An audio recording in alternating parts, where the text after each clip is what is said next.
la nouvelle banque de développement, qui est la banque des BRICS, cette banque-là, elle a un principe différent du système occidental. Et le capital de cette banque est ouvert à tout pays membre. Autrement dit, la monnaie unique des BRICS, ça ne va pas être la monnaie de la Russie, ça ne va pas être la monnaie de la Chine, ça ne va pas être la monnaie de l'Inde ou la monnaie de l'Afrique du Sud. Ça va être la monnaie intermédiaire de tous les pays qui sont monétairement souverains. Et donc, la banque va créer une monnaie d'échange commun à partir de la négociation entre les monnaies nationales respectives.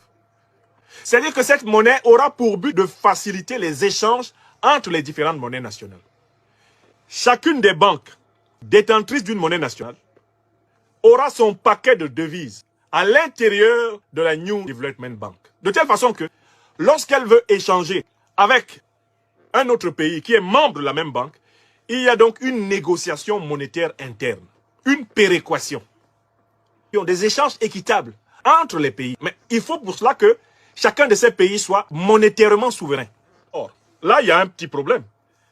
Est-ce que les pays d'Afrique francophone, les pays de la zone CFA, peuvent bénéficier de ces opportunités pleinement? C'est ce qui s'appelle le BRICS Alliance. BRICS Alliance, là, dans le BRICS Alliance, il peut y avoir vraiment des pays qui n'ont même pas leur propre monnaie, des pays qui appartiennent au système financier occidental, par exemple, c'est le cas quelque part de la Turquie, des pays qui ont encore un bon pied dans le monde financier occidental. Eh bien, les pays des BRICS acceptent de faire des affaires avec eux, mais dans le cadre de la BRICS Alliance. Ok, ça c'est le premier niveau.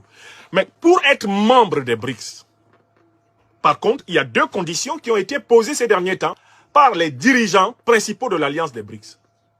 Et ces conditions ont été posées à l'unanimité. Le Brésil est d'accord, la Russie est d'accord, l'Inde est d'accord, la Chine est d'accord, l'Afrique du Sud est d'accord, et tous les nouveaux adhérents qu'ils ont acceptés sont d'accord. Quel est le premier principe? Vous ne pouvez pas être membre des BRICS et appliquer les sanctions unilatérales décidées par l'Occident contre des pays membres des BRICS. Par exemple, les sanctions occidentales contre la Russie, les sanctions occidentales contre l'Iran ou les sanctions occidentales contre la Chine.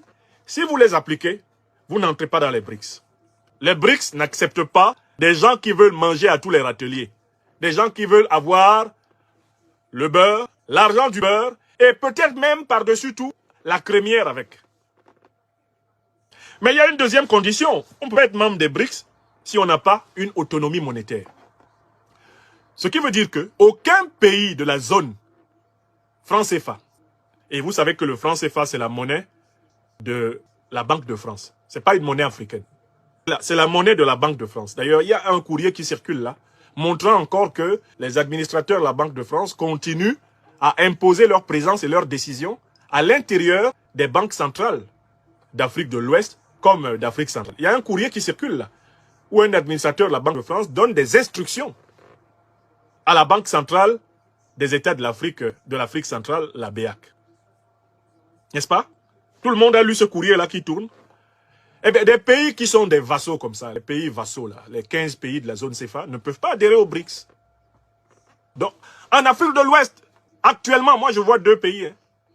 Vous les connaissez. Avant même que je n'ai parlé, ce sont les deux seuls pays qui peuvent, à court terme, un, sortir du CFA, et puis deux, remplir les critères de convergence pour aller dans les BRICS.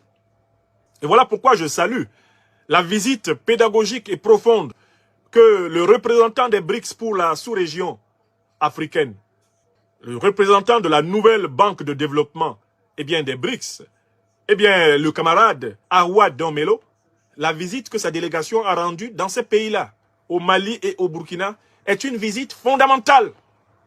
J'espère que nos autorités au Mali et au Burkina ont compris qu'il faut préparer, il faut accélérer les préparatifs pour reprendre la souveraineté monétaire, qui est l'une des conditions de notre souveraineté retrouvée, et puis se développer dans le cadre des BRICS. Moi, je vois le Mali, je vois le Burkina, je vois tout pays africain qui adhère et qui comprend cette philosophie de coopération économique des BRICS, je le vois se développer de manière rapide en moins de 10 ans. Je vois en 10 ans des des puissances économiques africaines nouvelles apparaître.